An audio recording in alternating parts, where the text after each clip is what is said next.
What's up, everyone? Welcome back to another Citrico Central Live. I'm George, the Disney Italiano, your host with the most.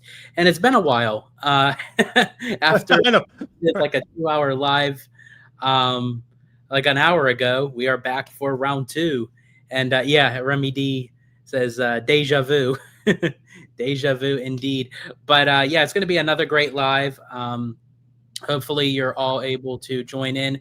But before we get into the conversation, I got a guest with me this evening. We got Shawn from Walt's apartment. Welcome in. So glad to have you. How you doing, man? I'm just reading your comments. I'm sorry.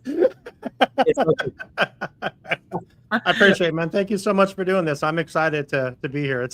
It's weird. I've never done a live show that I wasn't in charge of. So this is great to just sit here and kind of like, okay, George, click all the buttons. Let's go. Yeah, so click all the buttons. It's awesome. I'm just gonna sit here. Kim. Hi, Kim. I see Kim saying hello. But Kim, perfect. Welcome in, yeah. Kim. And then how are you, buddy? Mr. Tech person. Did I even log That's on? what I laughed at. Well, that's what Yeah, I laughed at. probably not. I love Kev. He his one-liners is like they just get like straight to the point, but man, they are like funny as hell. Yeah, right on. And then we got Ray Bradley in the house. Thank you so much, Ray. Greatly appreciate it. And so glad you're able to join the live. And then and we got Abby coming from the bedroom. So I thought we'd continue on the conversation, kind of starting it off with this new upcoming special that is going to premiere on ABC and shortly after Disney Plus and Hulu. And it's quite interesting because this special is going to be all about the Disneyland Resort and its 70 years in the making, which kind of is interesting because I really didn't know about it till today.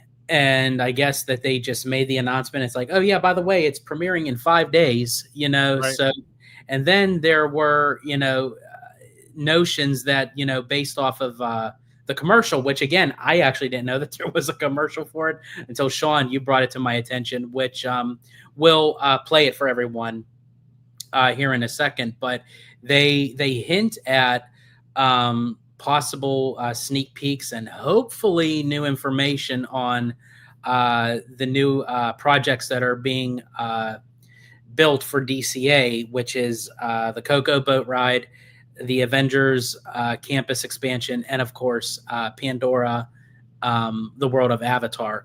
So hopefully, we can. I'm really excited for 2 of those. One of them, So yeah. So which one for you is the Avatar. I'm sorry. I know everyone's. How can you say that? But Avatar, Avatar and DCA. I don't get it, but it's okay. But it's all right. But I can't wait for Coco. Coco is going to be the absolute best. I think if it's anything like Small World or Pirates, I'm here for it all day long. So that's what they're comparing it to. So I can't wait for that one. Yeah, absolutely. Yeah, and I think honestly, and DCA needs a great kind of like family boat For ride, sure. family dark ride. Like they don't have enough, for like it's more so basically all thrills in DCA. Mhm. Don't get me wrong, I am a thrill junkie. I'm a coaster buff, but I do think you do need a balance, to kind of set, when you have different people coming into the parks and you have young kids, it's like, well, what do you expect them to do? I just say Coco's just the best. I mean, it's just one of the absolute best. It's my favorite Pixar movie, so I'm very excited for that to happen. Actually, Coco is my favorite Pixar movie as well. It's just so good. Absolutely. So before we go any further, Shawn, if you want to actually share your screen, yeah, for sure. And bring up that TV ad. Can you see it on there? Let's see. Yep, there we go. So I'm going to share the screen now, and let's watch this, shall we? All right. To all who come to this happy place, welcome. Disneyland is your land. Frontierland, Tomorrowland. Space Mountain is one of my favorite things. Still one of your favorite rides, by the way. It's a small world after all. The Jungle Cruise. I am a Haunted Mansion diehard. Welcome, foolish mortals. Hello! Join us to celebrate 70 years of Disneyland. Girl, you look good for your age. You would go through those doors at Disneyland and the rest of the world just went away. People tried to touch his sleeve. People kept saying, God bless you, Walt. There is a memory that I wanted to share with you. There are two. Well, there are three. Well, there probably are 1,500. Now, a look into the future. Same What's pictures. The new stuff. We're taking you behind the scenes Super secret, so don't tell anyone. with the wonder of all the magic. They don't call it the happiest place on earth for no reason. Prepare yourself. We were just so You're about lucky. to be blown away. The surprises and secrets, the history and heart of Disneyland. I can't even finish a sentence right now. I'm so excited. Disneyland taught me how to dream. The happiest story on earth. 70 years of Disneyland. Sunday, September 21st at 8/7 Central on ABC.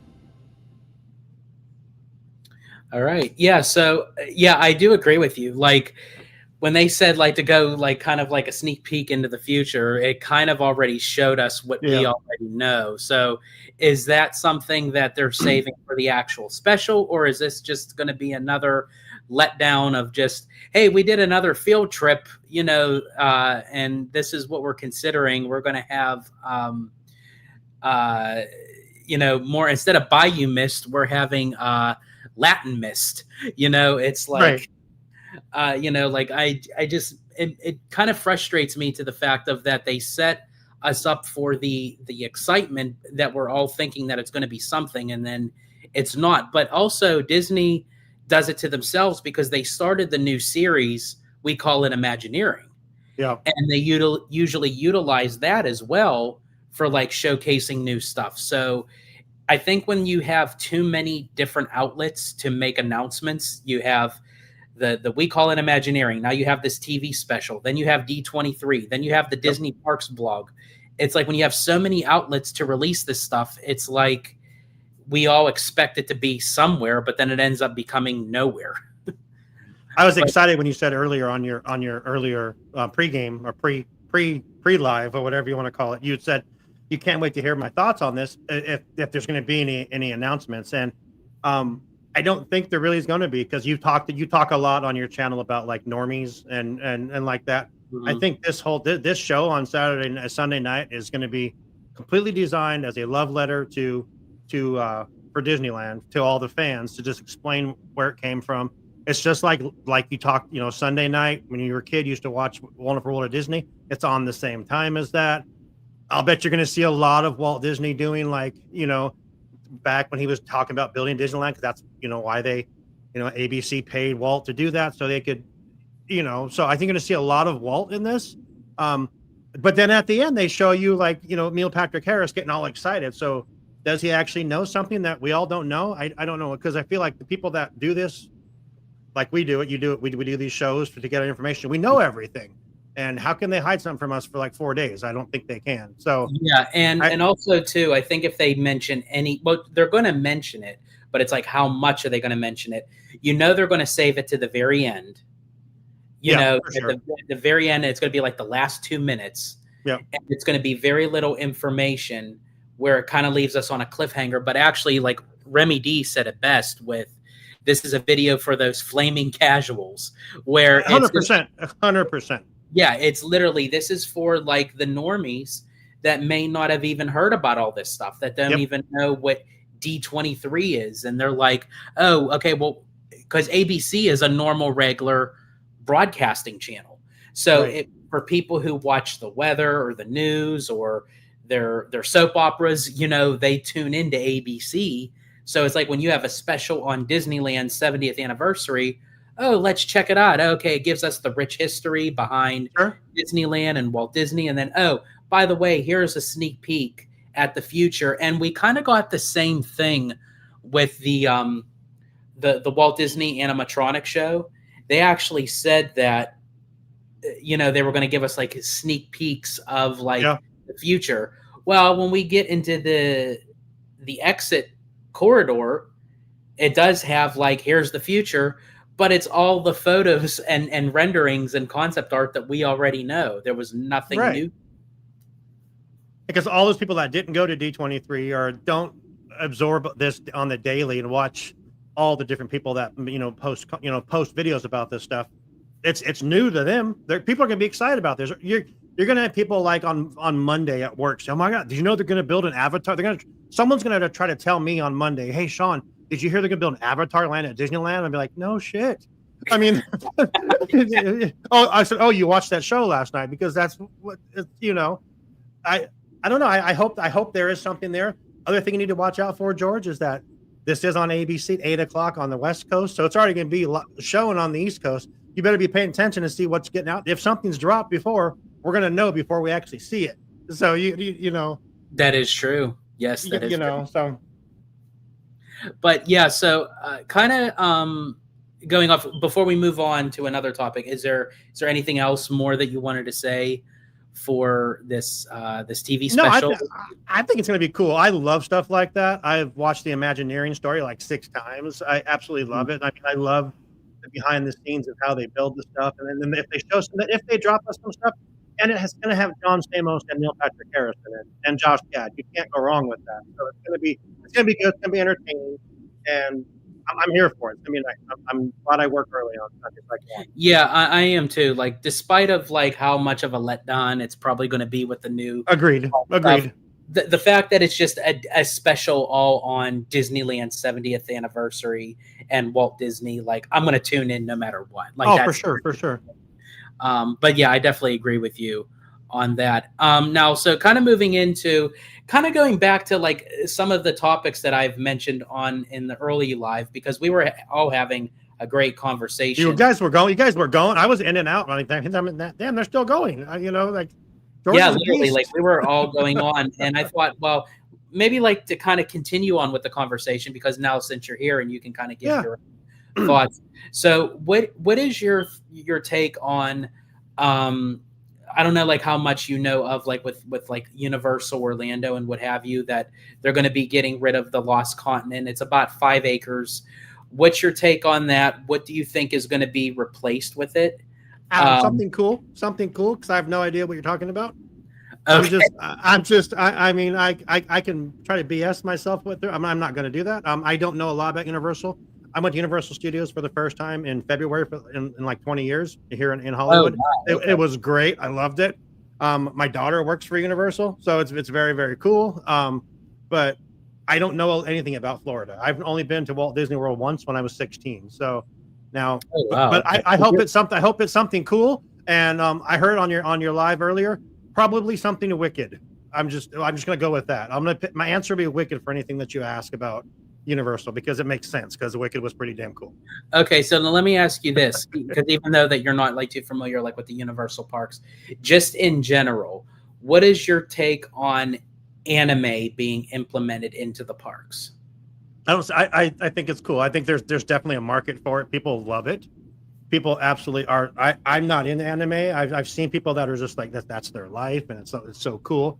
But yeah, I'm here for anything that the fans are going to like, and it seems Universal is doing a great job.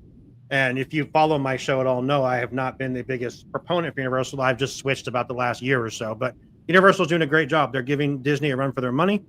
They're helping Disney as well by what they're doing. Obviously people are going to come to Florida and can't spend a week at Universal. They're going to go to Disney as well. So it's going to just benefit everyone, I think. But anime is cool. It's very interesting to me, and people that are into it, that's a whole nother.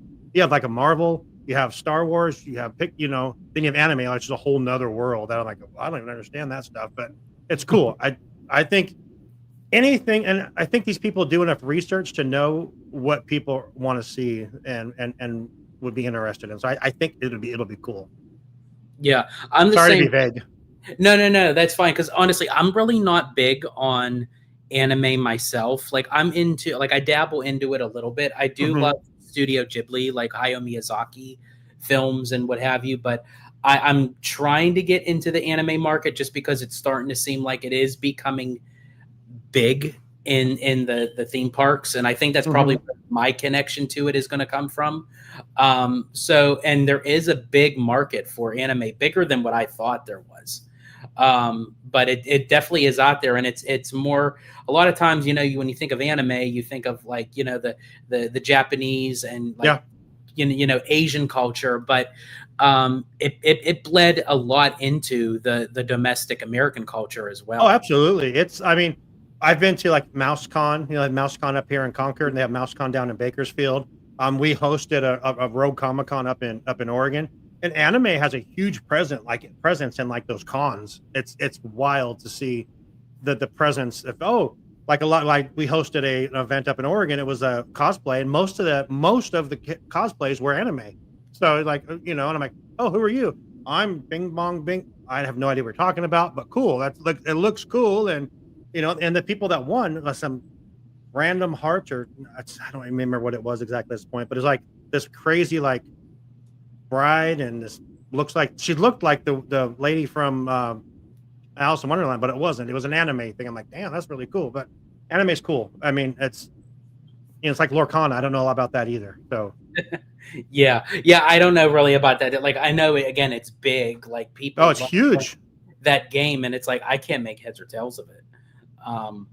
But my Goofy card's going to beat your Mickey card. How's that possible? Yeah, like how's it's like, what are you talking about?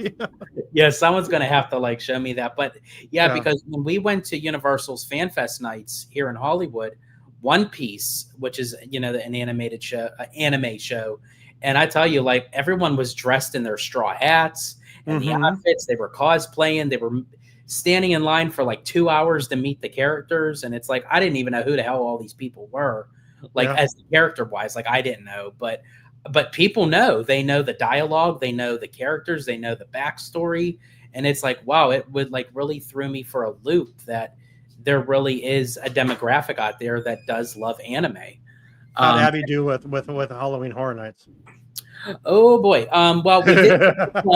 Well, actually, see, I could describe it, but here's the thing: if you actually want to see it in motion, I did release a vlog out on Citrico Central. I released it to members first. It was out for the last 2 days, but today it just dropped. Oh, for nice. Everybody. I knew that. I was just helping you out with your promotion. Oh, thank you. So yeah, in any case, but yeah, like it was fun and entertaining for me, but like there's a part in the vlog for everyone who wants to check it out. Please do, because it was during the Terror Tram, and it was during the Purge scene. And there's poor little Abby just like standing there like a possum, like not moving. But these there's one scare actor in particular, like he saw it as like a golden moment, and it was just like she just wouldn't move. You didn't buy her the necklace, but they wouldn't scare her. No, they didn't. I don't know. Did they have that? I don't know if they had that there. Was that Florida? Maybe. That might be Florida. I'm not too familiar with Florida's, but as far as I know, no. It's like no holds bar. It's like you go into the park. It's like if they see you, there's only two spots that I would think are like sanctuary spots, and that's over in the Simpsons area and Harry Potter. That's fair. Did she meet Art? Yeah, we did see Art. Man, that guy's creepy as hell. I'm sorry. Yeah, he is. And I got that on the vlog where he approached us. Oh boy. And I got that all on camera, and I saw him again, and I told Abby, I was like, wait, I want to get more of Art. And she's like, why? Not necessary.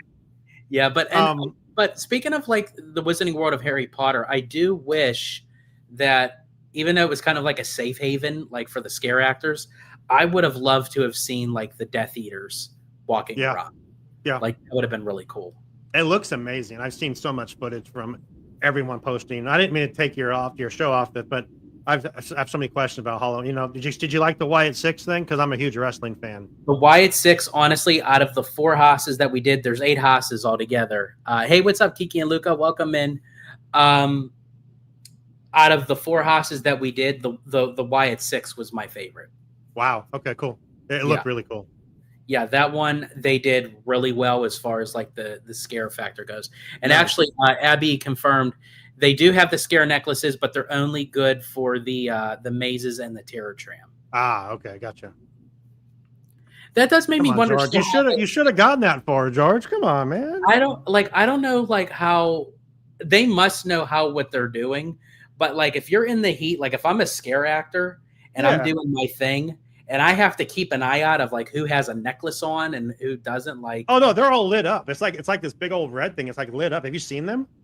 Oh really? It's like a big old red thing. You can't miss it. It's like like. Well, that wouldn't stop me. If I petrified someone, it's like send me your therapy bill. Like I don't care. Yeah, for sure. I saw someone that posted Art wasn't having it. He was still just like right in the person's face and like this. I'm like, okay, that guy's cool as hell. I don't even know anything about the Terrifier, but that looks cool. So, but okay. Oh no, I'm sorry. I didn't read that right. Okay, so it's only good for the scare zones, not gotcha. The mazes or the terror tram. So it's only for the scare zones. So like when you're walking in through the park, but everything else, okay, that would make a little more sense. But yeah, that like, if I was a scare actor, I'd just be scaring everybody. That'd be the best job. That'd be so much fun. Yeah, I'd literally like would be going for like the strollers. Like, my god, I'd be hitting it where it's hard. It's like, well, and here's the thing, and if they come after me, it's like, well, first of all, what are you doing here with a baby at HHN? Right. First of all, what is wrong with you? Which was really surprising. There was a lot of people that had very young children going into these houses, and I'm thinking, how are these kids not going to be traumatized? And it's like, and I get that the parents want to go and do something, but I don't know, get a babysitter or something. Like, I can't believe like they're subjecting their children to be scarred for life just so they can have a few hours of fun. It's Junior's first Halloween Horror Nights. Yes. Come on. Oh my gosh. It's like, if you want them to grow up really quick, that's no doubt. That's man. how you do it. Now, speaking of like these after hour events, I wanted to ask you now, I know you're not too familiar like with Universals, but even just speaking with Disney, what is your overall take on it? Because I've been to several of Disney's like after hour events, not even just for like Halloween and stuff, but just like the Sweethearts Night and the 90s Night and Star Wars Night.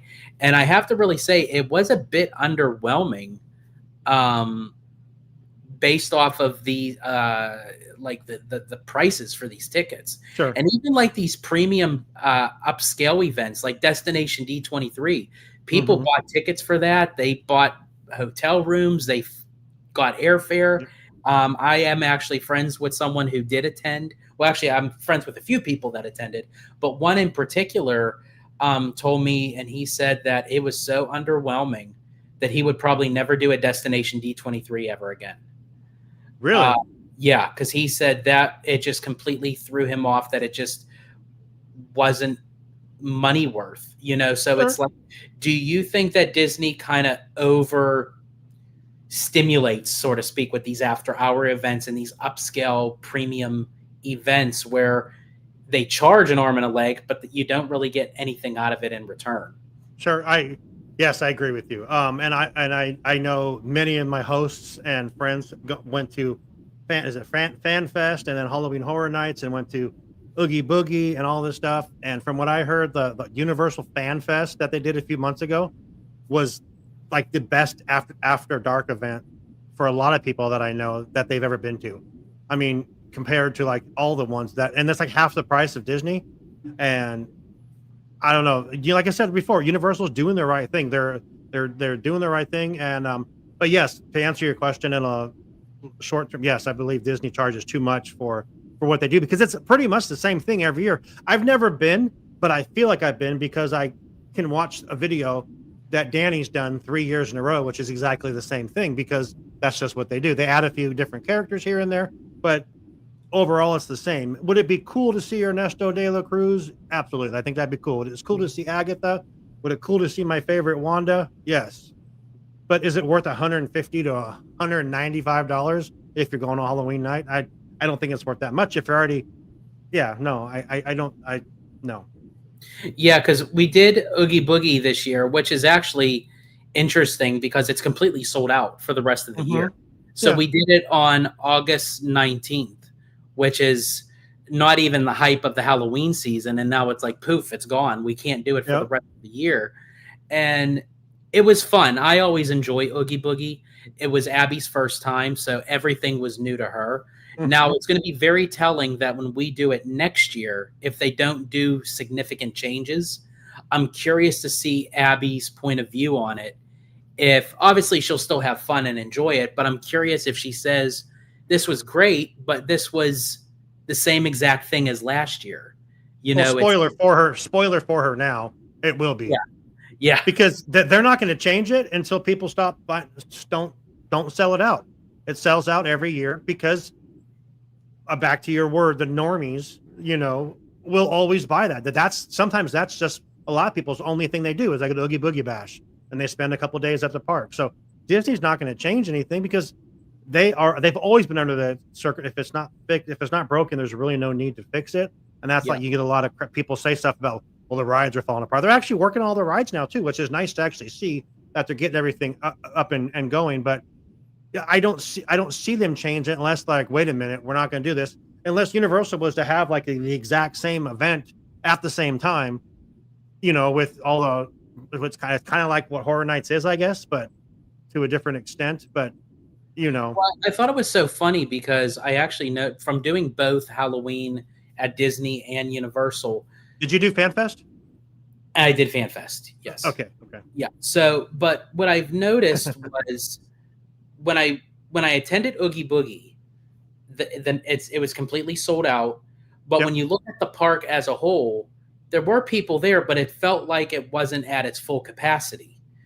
When I went to HHN, it was like crazy bonkers. Like you're like shoulder to shoulder at times. Sure. But yet there were still tickets available for that night. So it's almost like, so I don't know if Disney and Universal have different cutoff brackets for how much that they say, hey, this is enough for tonight. This is enough for this night. So, or unless maybe it's because Universal has a different layout of a park because it's, you know, there's several lots. So you cram all people into one lot and it feels much tight knit, so to speak. Universal would be bigger, right? It would actually be bigger than DCA because of the levels and stuff. It actually would be bigger. As far as acreage go, that I don't know. I'll have to actually look at that and see how the acreage goes. But yeah, that's interesting. But yeah, it definitely felt more crowded at HHN than Boogie. That's funny. I'll even say that when I went to Universal in February, I felt that it wasn't crowded there, but it was more, everything was way more compact at Universal Studios than at DCA or Disneyland. Well, Disneyland's always crowded. It just seems because it's just so small, but DCA is very wide open. And Universal, it's just, maybe they use more for their products and not enough space to walk around and whatever, where at Disney you have a little more walking space. Okay. So Kim says Disney added a lot more dates for Oogie Boogie, and it is the same pretty much every year. Yeah. Basically, I mean, really the only difference they did this year was they swapped Sid out for Syndrome, and then we got Maleficent back, which was a character that was already there, but they just added her back in for a treat trail. And from what I've seen, Sid looks like he did a better job from what I've seen so far. Yeah, I mean, Syndrome was cool, but Sid was like, I hope they bring Sid back. Yeah. I really do. But I don't know, just for me in general, I feel like a lot of these upscale after-hour events that are supposed to be so exclusive and like so bang for the buck, I don't know. I just feel like a lot of times Disney in particular stopped trying because, you're right. It's like if no one has a demand to stop and they're going to pay for it anyway, Disney's going to be like, well, yeah, fine, we'll just keep going. You know, and if it's 2.5 months long, how real exclusive is it? I mean, Oogie Boogie's 2.5 months long. It's all of October, September, and half of August now, right? Yeah. Yeah. Is that really exclusive? That's almost a quarter of the year if you want to think about it. Yeah, if you really think of it, it really is. Because I remember when just during the Halloween time, they would start it like at the end of September, the beginning of October. That was Disney's just counting that money. They do it 4 nights a week or 3 nights a week, something like that. Yeah, I think so. Yeah. And Kim continues. Sid was the best. Villains Grove is the must do at Oogie Boogie. That's all I've ever heard at Villains Grove is the best. Anyone I've ever talked to says that I was do. the best. I absolutely love Villains Grove. Welcome in, Mark. Welcome. Great to see you, man. Lene was on earlier, and so glad you were able to join as much as you can. I know that you both are in the process of moving. You just got to keep pivoting that. Pivot. But now, also speaking of like with the Halloween events at Disney, and you're talking about like the future with DCA. Where do you see Halloween going? Actually, more so next year, because if they're going to start Coco with the construction process by the end of this year, and Pandora starts next year, how do you feel that would then hinder does that hinder the parade route? And if it does, is that something Disney's willing to sacrifice but still do Oogie Boogie and not have? I don't know. That parade is like a staple of that thing, isn't it? Oh yeah, that's like one of the main things. So again, if you're going to cut the parade, but you're not going to cut the pricing, that would be horrible.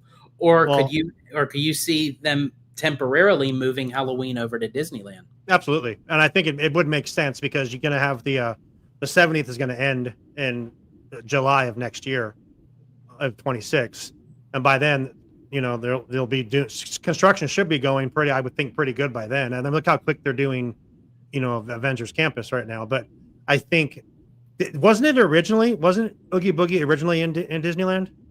And then they moved it to DCA? They had the Halloween party in Disneyland, but actual Oogie Boogie, when they moved it over to DCA, that was only DCA exclusive. I could see them moving it back to Disneyland for the next couple of years while they're doing construction, because you got nothing coming up. It's between the 70th and the 75th. There's nothing holding them from doing the parade on Main Street, because you have all the parade stuff over there. Just move all the parade stuff over to there, because you're not going to have anything from the 70th left after July of next year. So to be perfect timing to move Oogie Boogie or whatever you want to call it. And I think honestly, that would be, I think, beneficial for both parks, because we haven't seen a Halloween party at Disneyland in a while. I think it's a nice change of pace. And then after Coco and Pandora are maybe done with the phases where it won't affect the parade route, then if you move it back over to DCA, the hype would be back for Oogie Boogie because it was gone for how many years? Yeah. Now, you know, the one thing everyone will bring up, and like Kim brought up earlier, was the Villains Grove. That you couldn't do that at Disneyland unless you did it on Tom Sawyer Island, which I think would be a great idea. You can actually move the Villains Grove kind of idea to Tom Sawyer Island and have the same kind of idea there possibly. But that Villains Grove, like I said, anything I've seen, that looks like it's the coolest part of it. So that would be really cool. And I think if I like that idea, the only thing for that, it would have to be operational challenge, because then you would have to take the raft over. But what they can do is, and I know people, you're not going to like this, but I think the best way to do it so you're not having a line at the wazoo is to have a form of a virtual queue. Now hear me out, because I'm not a fan of virtual queues. I'm not a fan of virtual queues. But it's just to be able to manage to get groups of people over and then to and fro. But anyone who is attending is guaranteed to get that virtual queue. It just depends on that's a good idea. What time that you're going into the virtual queue. That would. You mean you don't want to do the Darkwing Duck thing and like get wristbands when you first get there, and that's it. That was. I tell you what, like I will never forget that with Disney. What they I've never seen so many pissed off Disney people. Oh my gosh, that was like my main focus. Like if I didn't do nothing else that night, all I wanted to do was meet Darkwing Duck, because he was my favorite during the Disney Afternoon series. I used to watch him every day after school, and they never have him on, only during like the specialty events. And all I wanted to do was meet Darkwing Duck. And they did this thing where they didn't even tell you that you needed a wristband. Right. And they did it 3 hours before the event started. And by the time you were so happy. I remember that video. You were so happy. about that Oh, whole man. situation. Oh yeah, I was thrilled. I was speaking tongues that night. That's a good idea, Abby. Let's see. Unless they close off Bayou Country and decorate it into Villains Grove. Yeah, Bayou Country. Yeah, that'd be nice. Yeah, you could do that. You can kind of because it kind of gives off anything that kind of has like an outdoor kind of wilderness kind of feel to it. It would work really well. Yep. Or if they do something completely different, like they just do a different interpretation of like instead of like a Villains Grove, but they do something else that would be more geared for Disneyland. Mm-hmm. Abby also said they make money off the parade, and just they're not going to want to lose that money. So that's very, very true. I wonder if that's even why they pushed up the Coco construction. I wonder if that's why, so they can get it done before the Halloween. If they build that thing in a year, that'd be amazing. That'd be awesome. I mean, they could. They built the whole damn park in a year. Why couldn't they do that? So, I mean, if they're moving at the pace with the Avengers Campus, I mean, it is possible. Or even if it's not fully completed, but maybe just the crucial part where it wouldn't hinder the parade.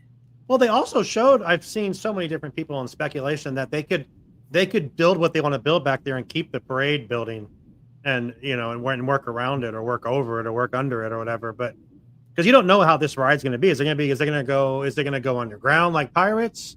If that's the case, it's not going to take just a year to build. They're going to have to go underground, which I think would be crazy. But I don't think they can with the park already being there built with everything. But you don't know how it's going to be.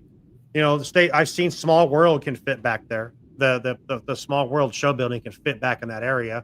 Small World's pretty big, so I think that's what we're gonna be looking at is something like Small World for sure.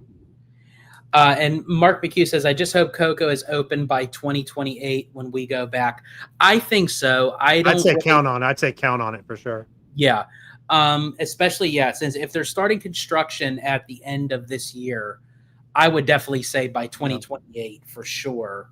They built Galaxy's Edge like in 2 years, right? So Galaxy's Edge. Let's see, they announced it in 2015, and it opened in 19, right? And then 19, so 4 years. Yeah, and that was land. Yeah, that was like 15 acres, so that's huge. So yeah, I think they can do it, Mark. Yeah, I really do think it will be open by 2028. Plus, with the sequel of Coco that's going to be coming out, I think in 2029, that'll be kind of a nice kind of cross promotion to have the ride open and ready for the movie. And the Olympics coming up. So and the Olympics. So they're definitely going to want. I don't think Pandora would be open. I don't think in time. It'll probably be after the Olympics, but Avengers and Coco will definitely be ready for sure. I'm really surprised they're closing Monsters Inc. so quick. If they're not starting something right away, because there's a lot more to be done than just taking out Monsters Inc. I mean, if they're going to build into that park, into that loop and stuff, they have to build a parking structure first for those cars to be. There's so much that needs to be done, which is just crazy. The only thing that I could think of why they're doing that, unless they're doing things like simultaneously, like if they're literally going to close everything down and still build at the same time, so the progress can go much quicker.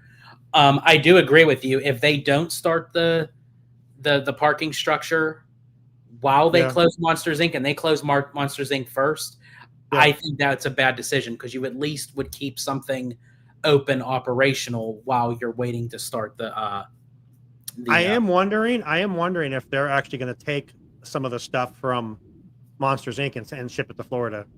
All those doors, and all all the characters I mean, why not? I've heard. Again, this is just rumors. But I've heard that there are some elements that they are going to take, and maybe that's why.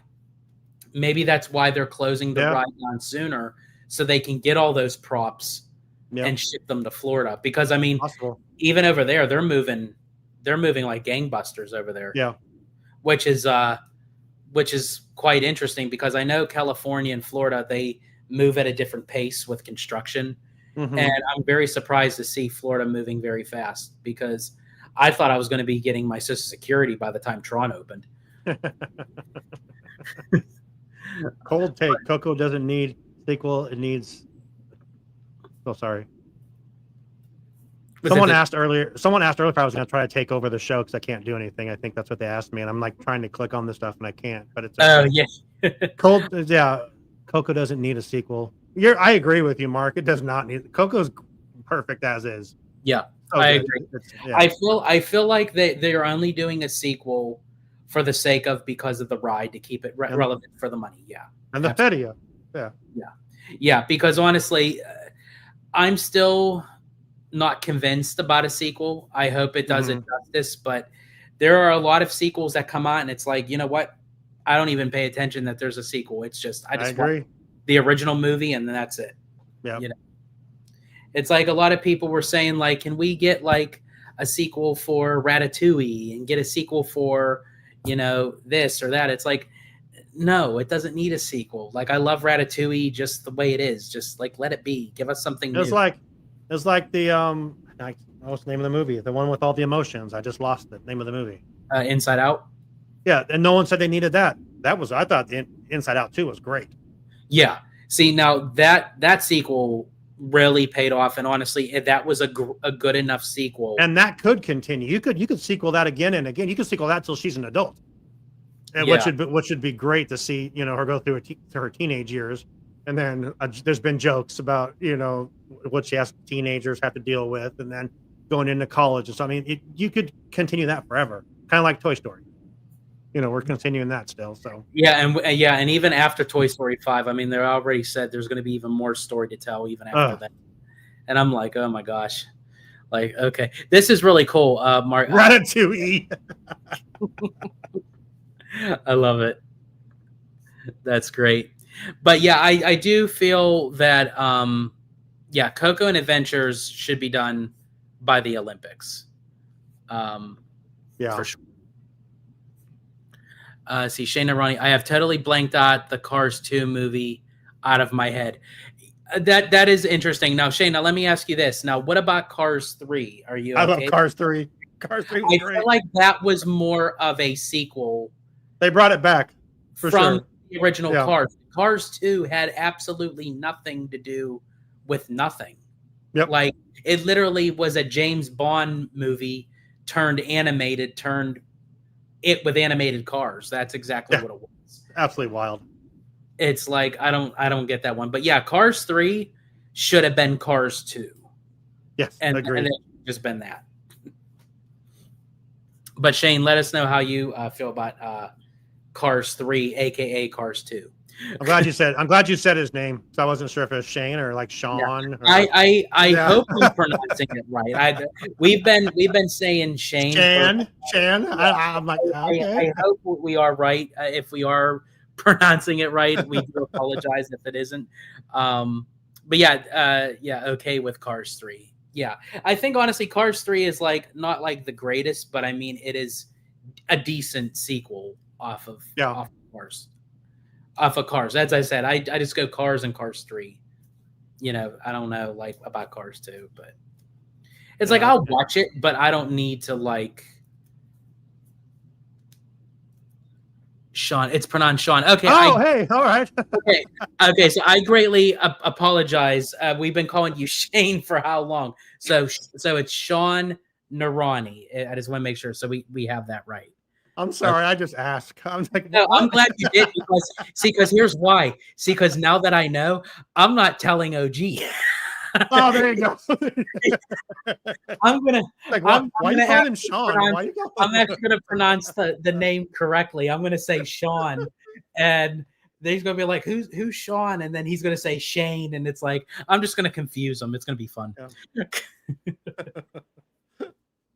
But so I just feel like with Coco 2, it's more so just because of, you know, as you had mentioned with the money, you know, it's going to bring a whole new demographic because you're going to tie it into the boat ride and what have you. Now, there are certain elements that does work out with that. Like, for instance, with Smuggler's Run, they're going to reopen and revamp that ride the same weekend that Mandalorian and Grogu opens in theaters. That I think is a great cross promotion kind of thing. And why not? It's probably so easy just to flip a switch and put up a different screen. You know what I mean? Put up, why not? Why But not keep it fresh? I do hope that they do better with the graphics, because every time that I look at Smuggler's Run, it literally feels like a video game to me. Oh, for sure. You know, I want to see more better graphics, and I forget who mentioned it over at the first live, but I think it might have been Remy D that mentioned like they're just a person that is like, I just want to sit in a ride and escape. I don't want to have to work at anything, you know. I've done that, and it's so hard to like focus on like what you're doing. I'm always like an engineer or whatever. Like, I'm pushing all these damn buttons. I can't see anything. I'm looking at the stupid buttons over here. It's still a cool idea, but I agree with Remy. If whoever said that, for sure, it'd be cool if you can just sit in there and like just watch it, not have to do anything. Yeah, I'm actually like, I'll only do Smuggler's Run as if I'm with a group, like someone really wants to do it. Other than that, I can't even tell you the last time. I think the last time I did Smuggler's Run was with a good friend of mine, Alia. She was visiting, and she was doing Adventures by Disney, and she had her like days at Disneyland. So we just stayed like in the during the night hours, and we rode Smuggler's Run. And I think that was the last time I did it, and that was like over a year ago. So it's just like I did it when I was there in April, but I was by myself, and I'm like, I'm just gonna do everything I can do by myself. I did all the single riders, and it's cool. It was fun. Like, okay, I'm with your group, and like it's a family of 5 and me. I'm like, what's up? I'm your engineer, so it's kind of cool. But the other thing too that I wish with Smuggler's Run is like anytime that it has to do with the Millennium Falcon, and again, Disney kind of shoots themselves in the foot with this because they keep it in a certain timeline. Is you're familiar with Han Solo and Chewie, with the Millennium Falcon, and it's like now you get this kind of weird, bizarre storyline, and it's like, I don't know. I just would love to see just an all open Star Wars universe, not tied to anything, of the timeline. I don't know. That's just me. But in any case, but still, I'm very excited for what is like to come from the parks. Oh, for sure. I mean, there's a lot going on, not even just with Disneyland, but even we touched upon a little bit with Walt Disney World. And as I said, the construction is like moving gangbusters. I mean, Monsters, Inc., that's in Hollywood Studios, Tropical Americas, into Animal Kingdom, despite of how people feel about it, but the Cars area going into Magic Kingdom and soon to be Villains Land. I mean, everything is just moving. But more recently, Dinosaur is officially closing at the beginning of February. And that's basically the last kind of piece of Dinoland USA that's like holding it there until we get the full-fledged Tropical Americas. We have Samantha M in the house. Welcome in. That's my podcast princess. That's her. That's her. How are you, Sam? Yeah, Sam, hope everything is going well for you. So Dinosaur is closing in February, and then Rock and Roller Coaster should be going down soon because they said that the Muppets is supposed to be sometime in 2026. That might actually get me to go to Walt Disney World because the Muppets are badass. I would love to go see that. That looks so cool. And I love that ride like go upside down and stuff though. Yeah, it's an inverted roller coaster. But wow. I do love how they're going to incorporate the Electric Mayhem. And there's going to be an audio animatronic of Scooter and the Penguins in the recording studio. Like, that's really cool. I love that they're not just going to just mask tape it, that they're actually going to put some thought into it. But also, too, they're, that villain show that's right next door obviously is not going to be permanent, which, God, I hope not. After I've seen it, it was okay. But I think it was just more so just to kind of get fans a little taste of the villains, but I think once the Villains Land opens, right, that show's gonna go, and hopefully we get some sort of rendition of Muppet Vision 3D or something in there, and just kind of return that back into Muppet's Courtyard. Let me ask you this, because I don't know about. Oh, I'm sorry, I didn't mean I cut people off. I'm terrible at it. Go ahead. What were we going to say? No, go for it. Okay, so the roller coaster, the Muppets roller coaster. Would you rather? Are you glad it's Muppets, or would you rather had Powerline? Goofy. Ooh. Yeah. That was the rumor. The rumor was it was going to be Powerline, which I think would have been the best thing ever. I think honestly, I would have loved that because I'm a huge Goofy movie fan. Oh, me too. Me too. That's like one of my favorite Disney movies of all time, and it's not even in the Disney canon, so to speak, but it's one of my favorite. And so I got Entertainer 1987. Yes, sir. We'll be there. Don't you worry, my friend. And then Sam also confirms. Yeah. But I think it would be really cool because then you can kind of turn the limo into like a super stretched car, kind of like design. Oh my gosh! And if it's inverted, how cool! I mean, you're flipping upside down like Goofy. That'd be. I mean, yeah, that's perfect. And it's like you have to get Max to the concert on time. Right. Gosh, yeah, that'd be great. That would have been perfect. Now, I think the reason why they went more towards the Muppets because maybe they have a bigger presence for Muppets. Yeah. Only the biggest rock star on the planet. Absolutely, absolutely. Come on. Yeah, that's awesome. I love it. So I would have preferred Powerline. That's just me, but I am happy that they're keeping some form of the Muppets there, and I think they have a bigger presence for them. Probably, I would say there's a bigger following probably for the Muppets than Goofy, I would think. But I mean, the Muppets are very, very popular. Yeah. Let's see. Abby says Powerline would have been great, and Sam says we got to bring you your favorite segment, entertainer. I can't wait. That is Wednesday. Geez, I cannot talk. His favorite segment is This Week in Disney History. So, gotcha. Yes. And then we have Spark. I don't know how. Wow, that's a great name, Spark Sparacino. Dang, that's nice. Yeah. Hope I said that right. Yeah. That sounds like a great kind of Italian name, Spark Sparacino. Yeah. That's Spark Sparacino. Yeah. You could probably do it better. It's all about respect. That's right. Wow. But yeah, that's just going to be. I think honestly, I'm very curious to see. Obviously, we got all the news now for over the next 5 years. I'm very curious to see what the next 5 years is going to be because I've been hearing from people that the second half of the 10-year promise is going to be bigger than what we're even got announced now. So I'm thinking with everything that's been announced, to even go even more on that, that's going to be. What's bigger than that? So what would you think is bigger? Because I know what I think would be bigger, a bigger announcement than those.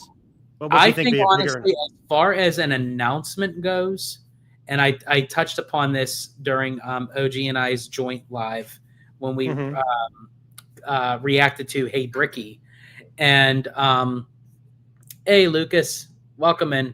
I love your. I just now noticed. I just looked at your. See, that's anime, right? Yeah, that's like that. See, like look at me. I'm an anime specialist now. Thank you. But I would say honestly, a possible third gate announcement for Disneyland. Yep. That's a third gate or a fifth gate. Yeah. Or why not both?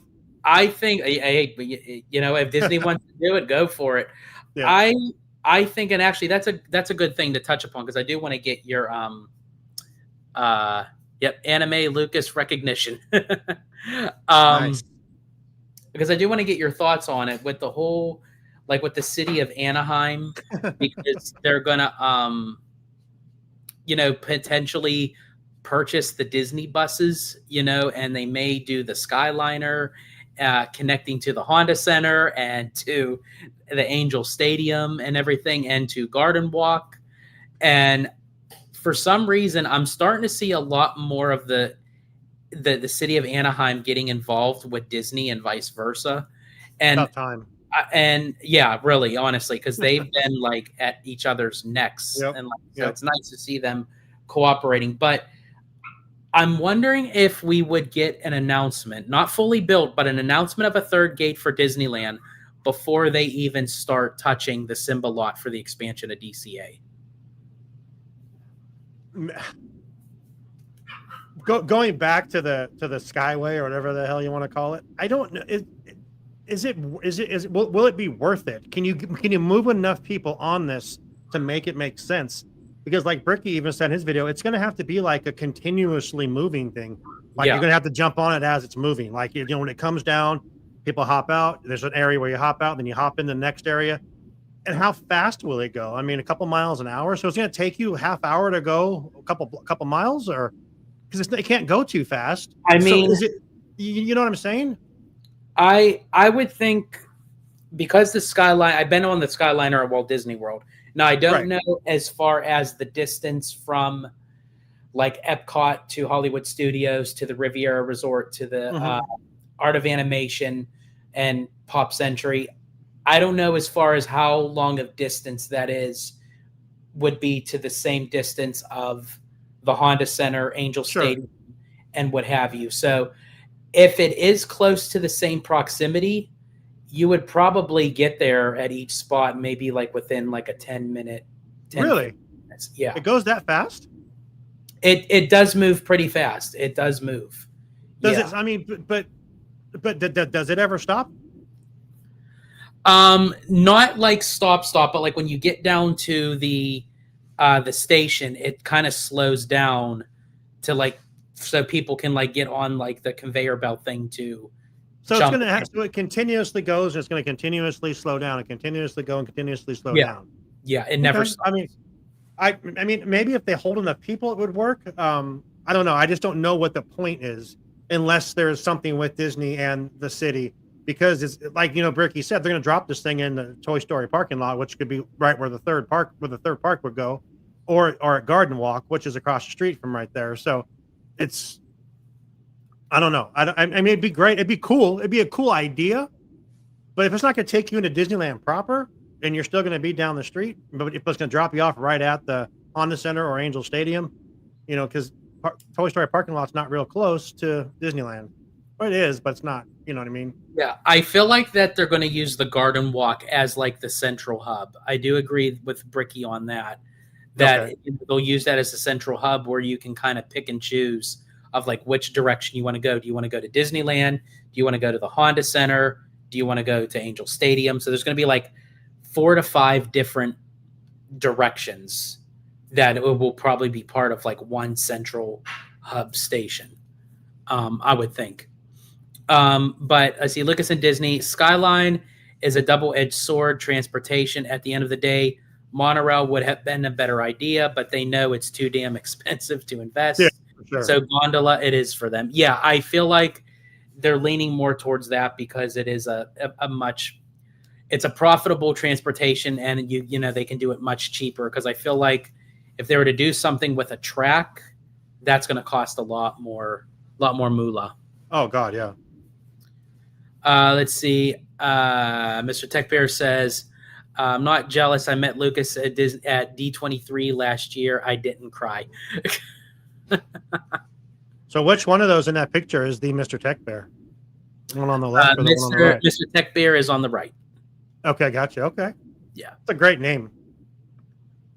Yeah, and he honestly, even though it's like Mr. Tech Bear, to me, he like is like a big old soft teddy bear. Like I love Kev. He's phenomenal.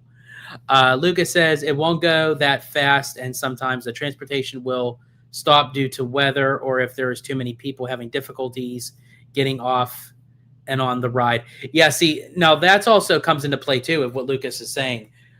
What did they do? See, with the Skyliner down in Florida, you know when weather is going to happen. You know, and you can kind of finagle things. But here in California, God forbid, knock on wood, if there happens an earthquake. Oh God. I wonder like how that is going to, you know, I wonder how that's going to go. Oh, and then actually this was my other thing too. And Sam brought it up. As far as like with wheelchairs and strollers, they're going to have a some sort of way to get like Yeah. I do know at Walt Disney World you have to have the stroller folded. Getting in and out of the Skyliner. I'm assuming they would do the same out here. And then for wheelchair accessible, I think they would have to temporarily stop for people to get on if they have like an electric wheelchair or a power scooter or something of that nature. What is this obsession with your chest hair? Oh, my chest hair. Oh, yeah. My chest hair. Honestly, I should literally like have it like trademarked. I was gonna say trademark that shit. I gotta get it trademarked because like my chest hair, like that's what I'm known for. Like, all right, being the Disney Italiano. Like, I'm actually out of my element because I'm so used to wearing like a button-down shirt and having all this opened. So I got home from work and I had on my work shirt and I have chest hair. I'm like, I'm going to put on a t-shirt so I don't want to compete with George. You know? That's great. But yeah, I am known for that completely. That's but so Lucas says, here's the thing. Monorail seems to have some kind of earthquake shock resistance since it seems like they're always operational during earthquake and even during earthquake and after the quake. Let's see. But how is that going to handle for gondolas? Are they going to have shock resistant towers? What about the cables? People with strollers, wheelchairs, are they going to be safe? Yeah, see, that's all the stuff that they have to consider. I mean, it's not a hell of a ride. You're like, woo. Yeah, it's like you don't even have to worry about getting in line at the parks. Like you have just a show ride. Swinging gondolas. Check this out. Let's go. Yes. But I would think they would have, because I think also too, a lot of material that's used in California is because Disneyland is kind of like earthquake resistant, so to speak. A lot of their structures that's built. The same is with Florida with like hurricanes and tornadoes and that kind of stuff. So I'm assuming that they would do the same thing for the gondolas, but I mean, I'm for sure that is into consideration. And also too, it's not, set in stone yet, but I think honestly, I think they're going to want to try to turn the city of Anaheim mixed with Disneyland into kind of like a resort kind of complex like they do with Walt Disney World. I think that's the route that they're trying to get to. Yeah. And I also think too, Disneyland is going to get to the point where Disney may just start buying, people that are willing to sell, restaurants, hotels, possibly residential areas. I'm just like, give them a 90-day eviction notice, put it on their door. I'll come in with a wrecking ball. We'll get it going. Big check. See, might as well have it as shaky as Dinosaur at Animal Kingdom at this point.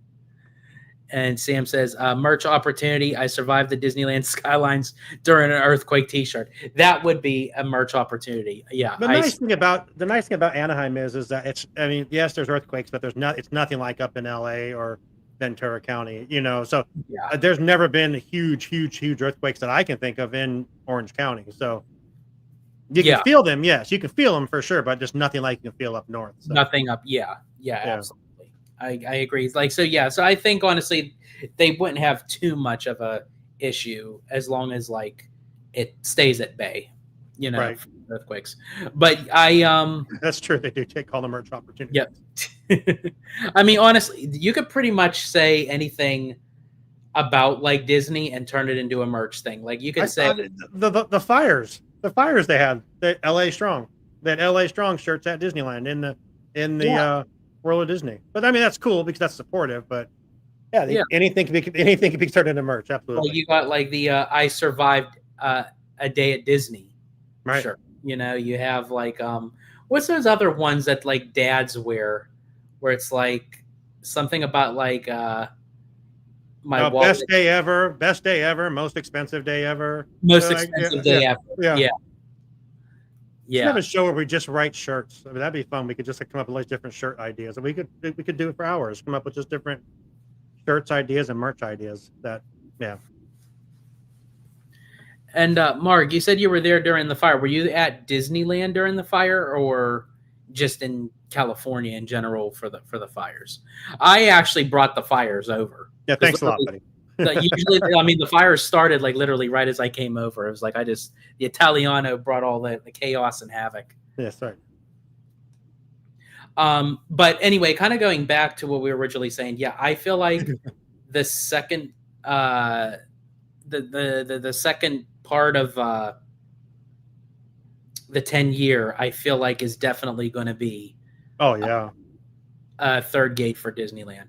And as I said, I don't know. I feel like we're going to get the announcement before we get anything moving in the Simba lot, because the Simba lot is destined for more DCA expansion, which I'm happy for. I just don't know if Disney is going to do all these projects in DCA, Avengers, Coco, Pandora, and then do another whole slew of projects at DCA. For sure they're going to move back to Disneyland or make the third gate announcement and then eventually go back to DCA. Well, the thing about Disneyland is there's no more room there. There's literally no more room to expand unless you start taking out things that you shouldn't be taking out, which is like the lagoon or the Autotopia cars. But that's just my opinion. But those things need to stay there. Let's see, we got the Giant Peter Adventures. I have showed up very late, but George, did you see the Elio joke? No, I didn't, Peter. Did you post it online? I haven't been online really all day. I've been doing live marathons. So is his name Peter? Peter is, yeah. Okay, good. Okay, because I've seen him like follow our show and stuff. I'm like, the Giant Peter, and I'm just like, okay. Oh yeah, well that's actually how we actually got introduced, because he joined like one of our lives just like nonchalantly, and then OG said Giant Peter, and I'm like, dude, like you walked into that one, like. I mean, come on. I mean, I just chuckle every time I see that he posted something or like something. I'm like, the Giant Peter. Okay, thanks, Giant Peter. Appreciate it. Okay, Mark, come on. Mark. I have to actually kind of agree. Well, it's been great being on the show this week, George. I honestly, because I think for me, I feel like it is a big piece of real estate. Like literally, if you remove Autotopia, you literally can get a land within a land just with that. And I just feel like it's not going anywhere. I mean, yeah, it is. People do go on it, but they're going to make it all electric cars. They're not going to put money in something they're going to take out in a few years. They're not going to do it. But I don't think they're going to make them electric. I think they would have done it. They announced that. They said it's going to be in 2026. Was it okay? Did they still keep up with it? Are they still going? According to whatever the OC register said that. If they make them electric in 2026, then it's still going to stick around for a little bit. If they cancel that out, I can almost guarantee that it's going to go along with the subs. Now, with me, I say keep the lagoon, but build something around it to utilize the lagoon. I just say just get rid of the subs. They're very costly. They are they're the most expensive attraction to keep track of. Yeah, absolutely. And Sam gifted a super sticker of $1.99. Thank you, Sam. Greatly appreciate it. What's a super sticker? Yeah, there's super chats and there's super stickers. So a super chat is you gift someone but you put a message with it. A super sticker is they're just gifting a certain amount with the lazy way. The lazy way. Love you, Sam. Oh, that's great. Let's see. So Shawn Narani, good. That's right. But so George would knock things around it to that. Let's see, to that might not supposed to be knocked on. That wasn't supposed to be knocked on. Oh well. Wait. Oh well. Now you got even more space. Yeah, that's me. That's yeah. But I've seen it before. You've said shit and it happens. So I mean, damn, if they take out the Utopias, we're gonna have problems. Yes. Okay. Now Sam gifted another $1.99. This is a super chat because now there's actual writing in there as super chat. So. Yeah, Sam, look at you. Let's see. Mark says Autotopia was fun, but like it doesn't do anything Cars doesn't do better. You can actually drive the Autotopia cars, Mark. Not really, but I mean, you can. You get to steer them. You don't steer the cars. You could. Well, now we know you could definitely crash them. Like you can drive it right off the track too. So I mean, that's kind of cool too. That was wild seeing that. I'm like, what? But I personally think that if they're going to do anything with Disneyland, it's either going to be they're going to expand out into the Lilo and Stitch parking lots for expansion. That's pretty much given. And then that was put in. That was put in Disneyland Forward, right?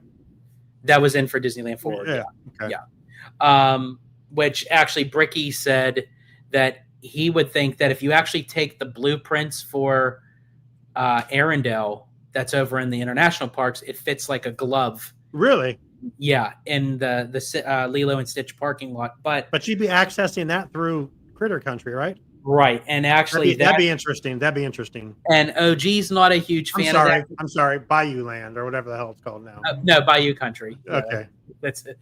I think honestly they should have just kept it Critter Country. I agree. I agree. I don't know why they changed it. I mean, like it still had a bunch because even with Winnie the Pooh, it's not in the Bayou, so just keep it Critter. I don't know why they changed it. Unless at some point Pooh's gonna get flushed out. Bite your tongue.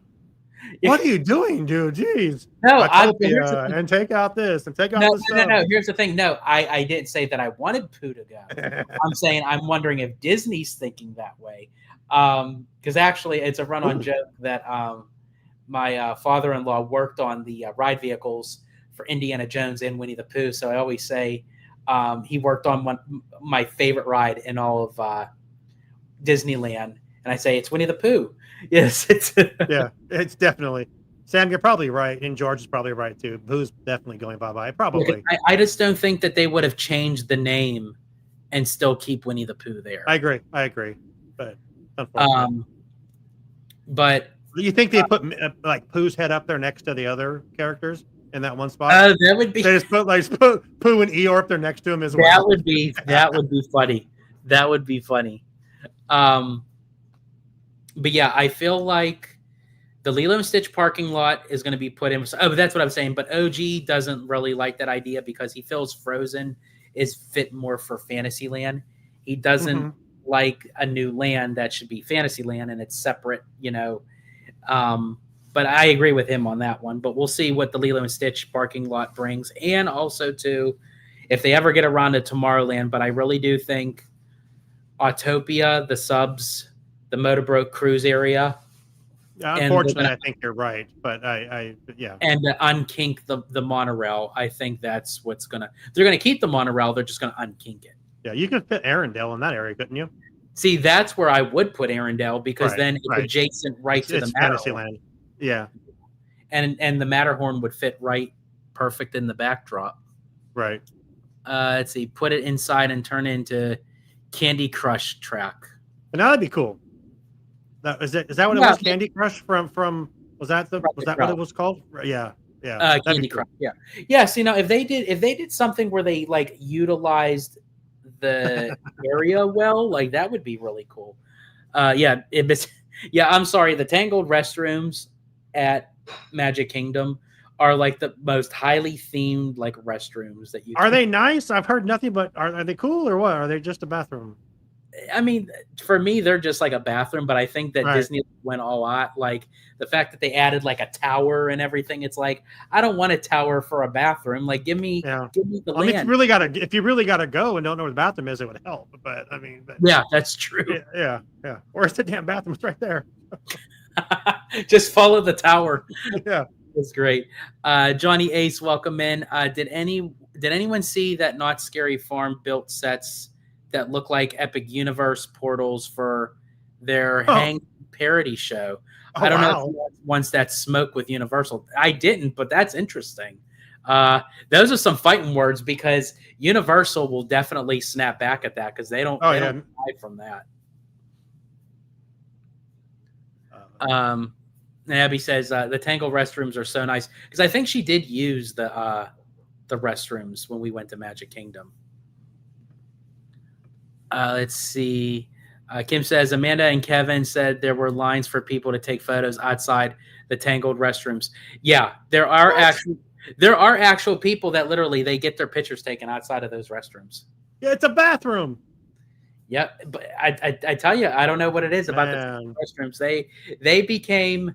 I remember like it was like kind of like so pathetic in a sense where people were knocking them until they actually got there, and it's like, okay, we got to get our picture taken near the infamous Tangled restrooms. That's it. I keep talking about this, about doing an episode completely about Disney bathrooms. It's going to happen.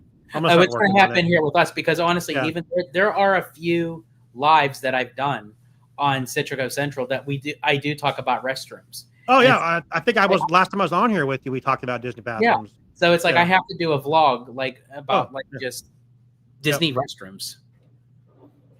Tangled bathrooms are the favorite, and you can look for hidden Pascals while waiting. That's interesting. Tangled restrooms is the longest stream you will ever have.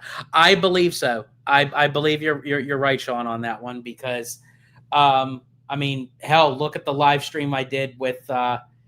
Probably what you're getting at is with Jared from Capture the Magic and Theme Park Conductor. Literally, we talked like a whole hour and a half on bidets. Wow. It was that all I saw was the bidet for the picture. I'm like, what the hell is he doing over there? Yeah. And I'm like, okay. That literally, we went like completely 180 on that. Like, I don't know. I'm not gonna lie. I've never partaken, but I've heard great things. Yeah. Yes. Charging points. Let's see. Yeah. Plus, they have hidden charging points outside of the Tangled bathrooms. Why'd you hide them? Why would you? It's like they're trying to, I guess, for the people that are going for the upscale restroom. Yeah, wow. Like, okay. You know, you get the it's in a tree stump. And then Abby says Disney will soon get bidets because all of the lives we do talk about bathrooms. We really do. There is actually, I don't think there's really any point of time that I haven't talked about like bathrooms or restrooms or toilets. George, do you have a bidet at home? No, actually, no, I don't. But I tell you what, whenever Abby and I go into a different place, I would strongly consider it, getting a bidet. Really? It's that good, huh? Yeah, because I mean, literally, it just like gets right up there. Shit. Exactly.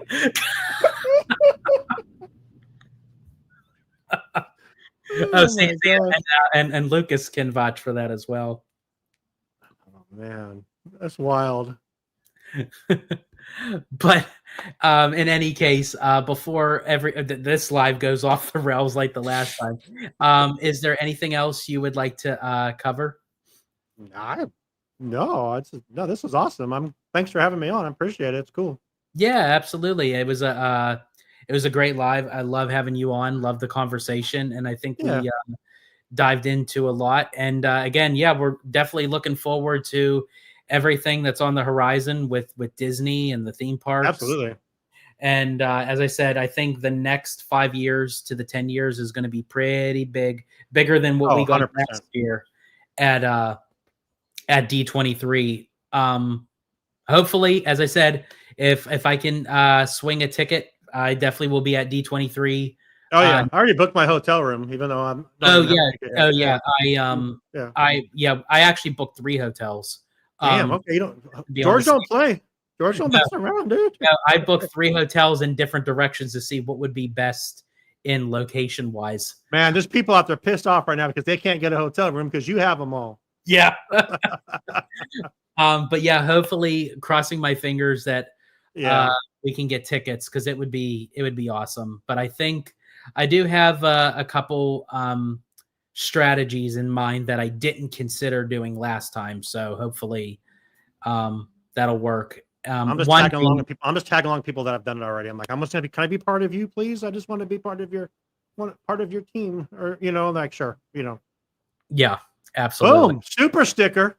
Yeah, Abby sent a super sticker for $9.99. Thank you so much, babe. Greatly appreciate it. Can you just yell into her? Thank you. Yeah. Thanks, babe. I will say this real quick before we go. If you guys like all these live shows, this George and OG do a great thing. We also do a live show on Wednesday nights, every Wednesday night at 7:30 Disneyland time. If you want to join us, we do kind of the same thing, and we cuss a lot more, but we have a great time. But just check us out if you're interested. I appreciate you, George. Absolutely. You're the man. Yeah, absolutely. And so as I was saying, and the one tip that I can say is use a computer or a laptop. Do not use your phone. Yeah, I've heard that for sure. Yeah. Because that is it's, oh man. And then Shawn Narani says, a conductor loves talking about bidets. Yeah, if you ever get theme park conductor on, that's the conversation to have with him, is talk about bidets. He will absolutely love it. I'm down. I'll talk to anyone about anything. So again, Shawn, if you want to, I know that you did your plug-in, but if you want to let everyone know where they can find you on all social media platforms, and again, thank literally, you so much. Absolutely, man. It's a pleasure to be on here.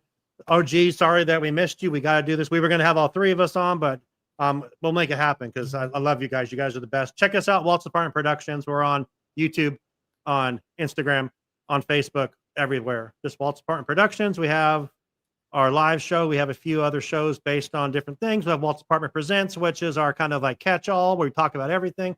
Extra Magic Hour, which is our theme park. We just talk about theme parks. And now we talk even about Universal and SeaWorld and Knott's Berry Farm and everything. And we also have Imagine That, not Imagine Near That like Disney has. We have Imagine That, which we started it first. So Disney, if you're listening, we had the name first, just so we're clear. But Imagine That is basically exactly what it is. It talks about Imagineers. Kevin, Amanda, Sam, they break down all of the Imagineers. They deep dive. George, you need to go on that show because what you guys do on this show, what you talk about, Sam, get with George, Kevin, Amanda, get with George, make it happen. Because it's just, they're just like highlight everyone. They highlight Harriet Burns and Waffle, someone they just did. I think his name was Waffle. I'm pretty sure. But they just did that one. They record that shows out every other Monday. Extra Magic Hours every week. Walt's Apartment Live is every Wednesday night at 7:30 Disneyland time. Thank you, George. I appreciate you, brother. Absolutely. And yeah, definitely. I would love to get in on that conversation for sure. I love talking parks. I love talking Imagineering. I love, all that good jazz. That's all we talk about, brother. That's it. And when we talk about Disney, we talk about Marvel and Star Wars as well, but parks is where we're at. Nice. And before we go, I just have to give my plug-in. I am an affiliate with Magic Candle Company. For everyone who is homesick of not being able to go to the parks, go on to magiccandlecompany.com, and they have a plethora of items. There you go, as Shawn is sporting. It smells so good. It's so good. I love it. And they have candles, sprays, oils, soaps, anything you name it, they have it. So go on to magiccandlecompany.com. And upon checkout, use my promo code showed down below, Citrico15, for 15% off your entire order. And that is not just a one-time deal, folks. Anytime you go on magiccandlecompany.com and you use my code, it's 15% off every single time, guaranteed. So again, Shawn, thank you so much for joining. My brother. Thank you so much. Definitely we'll have you on again. And everyone, thank you so much for joining the second dose of Citrico Central Live today. I had a great time today interacting with all of you. It was such a great time. Beast. And thank you. And I have the hair to prove it. Yes, you do. But in any case, I'm George, the Disney Italiano. And as I always say, in Disney Italiano fashion, stay safe, stay healthy, stay Disney. Italiano out.